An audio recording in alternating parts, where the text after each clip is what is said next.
to what I'm learning on my Buddhist journey. I grew up Christian. I was raised Christian. I believe all religions fit together, just like all the food groups fit together. You want to get a variety of foods. You want fruits, you want vegetables, you want poultry, meats, you want the mix. Buddhism is the one religion of olden days that is most evolved. It's a beautiful thing, because the thing about the Christian training is the particular story in the Bibles has just been misinterpreted so many times. And it's taught through a lens of total arrogance. And that's the issue. That's the only issue with this in today's age. It's only the way it's perceived that is the challenge. It is not the fundamental teachings. It's the way it's perceived. Here's what I found out about Buddhism. I thought Buddhism was just people sit in robes and they cross their legs and they meditate and they think Buddha exists. That was literally my perception of Buddhism. And I write this down because I'm now talking about Buddhism from a perspective of having both here. The difference is Buddhism appeals directly to your logic as the route to enlightenment. It doesn't require you to believe anything that you don't directly experience. That's the biggest difference between Buddhism and Christianity. When I was just Baptist Christian, they told me to believe things, and everybody seemed to believe those things, and we would get together and we would talk about the same things, and they would essentially go in a circle. It would be Christ did this for us. We're such sinners and Christ did this for us. We're such sinners and Christ did this for us. And we're such sinners and Christ did this for us. And we're such sinners and Christ did this for us. Devote yourself to Christ. It will save you. Problem is, when I went up to the front of the church to be saved, so you know how young people are more gullible. I'm so gullible at this time, I'm believing what they say.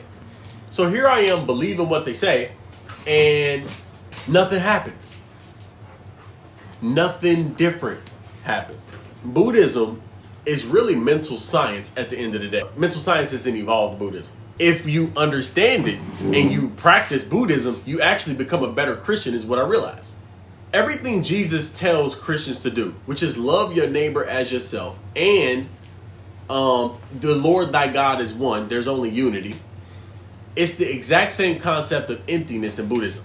All it means is, and all it means is, everything that you can possibly see, everything that you can contemplate, everything you can say, everything you can know, everything is empty. It's only made of you. You don't know who you are. You are pure consciousness or imagination. We are, and we are consciousness. Christ is consciousness in the Bible. So if I had to put it into an equation, Christ equals imagination in the Bible. All that means is your consciousness is what they're referring to when they refer to Christ. But it's the infinite consciousness. Christ is infinite consciousness. It's your infinite imagination. It's your infinite self. It's your infinite version of you. It's the infinite energy that is you. It's the infinite, infinite, infinite. So the infinite mind is the one who's in control of everything. And is you're responsible for your whole life. That's really what this is saying. The only thing that can save you, you go use your mind to awaken out of the mind. Buddhism is really the exact same thing. All Buddhism shows you how to do is take full control of your life and full responsibility of it. And it says that through a concept called karma. Karma just is sowing seeds in your own mind and they bloom into your physical reality. That's it.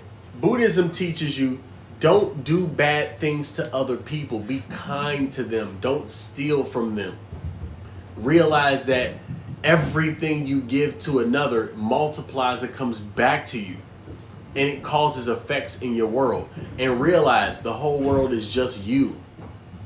So everything you complain about is you. Everything you love is you. The divine experiences that you have are you. The beings that you think are God are you. The Anunnaki that you believe are, or the aliens you believe in are you. The spirit is you. The cosmos is you. Everything you can see is made of you. Every person, circumstance, situation, event, thought, or feeling is you and is coming from you.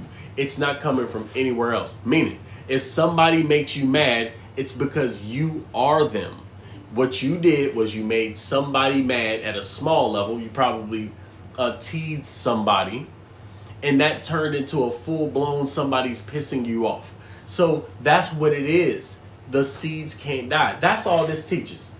Now, up here on the Christian side, understanding it this way, it's saying be saved by your higher mind from what's the lower mind? It's called the fleshly mind in the Bible.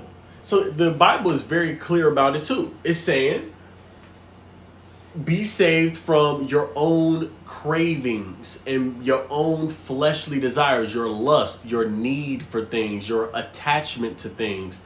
Be saved from that, because that makes you miserable. Christ self and flesh self is what's battling. In Buddhism is you're suffering. Pain happens in life, but you suffer it. You suffer it, meaning you wish it were different. You're not accepting that this is what I've created.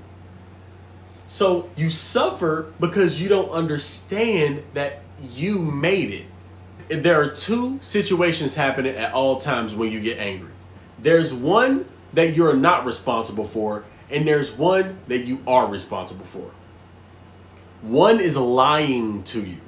The one you're not responsible for is lying to you and causing you suffering. One is, I did not create that person. That person that you did not create doesn't exist. It's Maya, it's illusion, and it causes suffering. So, in Buddhism, two husbands, one doesn't exist. It's the one that doesn't come from you. The one that comes from you being mean to your kids last week, you being mean to a coworker last week, that one does exist. So it's the same person, but there's two realities. That's all Buddhism is. One doesn't exist and never has existed and is impossible to exist. And that's the one you didn't create. The one you did create is the only one that exists, the only one that will ever exist, and that's the one to work with. Once you know that, you can go into what Buddhism would call nirvana, or what the Bible would call the Holy Spirit. You could be swept up into no negative emotion. Every text says the same thing in a different way, which I think is so beautiful. Even science has its own beautiful way when you break it down in quantum mechanics of expressing how beautiful the reality is and showing us that we are not just observers, but our observation is creative. That's a beautiful thing. I love that about science. So it's so many beautiful ways to recognize the nature of this reality. It's so beautiful. Understand that the husband in the kitchen that's yelling at you, or the wife in the kitchen that is giving you the cold shoulder, is coming from you. But the seeds we planted when we were mean to the person walking down the street, or we ignored a person who was looking for our attention, when we ignored them and we were too good for them in high school years ago, creates all the people who you want to give you attention giving you the cold shoulder now. The seed has grown and become a full-blown plant. Now, when it comes to awakening, it says you can be saved if you accept Christ. Well, let's look at the Buddhist concept of Christ. Buddhist concept is you can become the Buddha. If you think correctly, if you allow your divine logic to override what your physical senses want to do, if you stop allowing your flesh to control your thoughts, then you can be freed from suffering. If you can stop paying attention to this, you can be free. That's the Christ concept. Buddhist concept is Look, if you can realize everything is coming from you, which is consciousness, you, if you can realize that everything is coming from you, you can free yourself from negative emotion. If something comes to you that you don't want, you will say, thank you. I'm so grateful this came to me now because I can allow it to be and never recreate it again in my life. The cycle ends here. I did this, it's come to me, and I'm done with the cycle. It's called a samskara in Buddhism. It's called sowing and reaping in Christianity. But the samskara is really a cycle. Here's the cause, here's the effect. Once somebody gets pissed off at you or somebody comes into your world that makes you mad, makes you feel a certain way, you have an opportunity to cancel it out and never repeat the cycle again. But what we do is we let that event make us angry again. And we call that person stupid. You're responding to the one that doesn't exist. It's empty. And now you become a bigger cause, which will come back to you again. Even bigger. And you have an opportunity to cancel it out by taking responsibility. This is a beautiful system. It's beautiful. The only thing that I used to get confused at on a Christian concept was when it was taught, it wouldn't teach that I could interrupt this cycle. It would teach that if you accept this person, the cycle will end. That's what I took from it. I'm not saying that's how they taught it exactly, but that's how I took it when I heard it. And it didn't work. I was looking for relief from my suffering. I was hurting. I don't know if y'all feel this. Feeling like you are worthless as a man. Feeling like you are a burden to people who love you. Feeling lonely. Feels bad. And you want to be free from that experience. How many people feel that? How many people feel so alone? It's hurtful how lonely we feel in this world. You can feel it. It's desperate at this point. So when you feel that, you need a solution is what you feel. The solution, according to this, which is so beautiful, is you have to first realize all the loneliness is coming from you and how you left others alone. And by giving that, you will get people in your life who want to be around you. That's how it works. And it will save you from loneliness. That's beautiful. This is really forgiveness. It's, oh, I forgive you because you don't know what you're doing. I forgive you for you know not what you do. Because I did this. You don't know that I did this. I was mean to others and it's coming to me. I forgive you. Meaning it's not even you, it's me. That's forgiveness. And that's the way that I would interpret it as far as how I used it. Give forth what you would like to get back. So, but first, before we do that, we have to realize you don't even know what you're doing. You are doing what you're doing to me because I did this to somebody else. You don't even know. So, therefore, I'm going to choose something new. I'm going to respond to you by giving you love and releasing this experience and saying thank you for allowing me to release the experience. It came up so it could be released and that the cycle could be stopped. And I appreciate that. What's beautiful about life too is that it will give you this bigger and bigger and bigger until you notice it. It will get to the point where you have to accept it. I'm not reactive to death because I know who I truly am never dies and that this body does. Beautiful to be able to cancel out even the fear of death. But not by belief, but by logic, by understanding. That's beautiful. That you don't have to believe, that you can understand. Christ talked about it. The words, if you break down the Hebrew translations of the words, I'm sure a lot of them, and I have translated some of them, not all of them, they always relate to something deeper than what's being presented.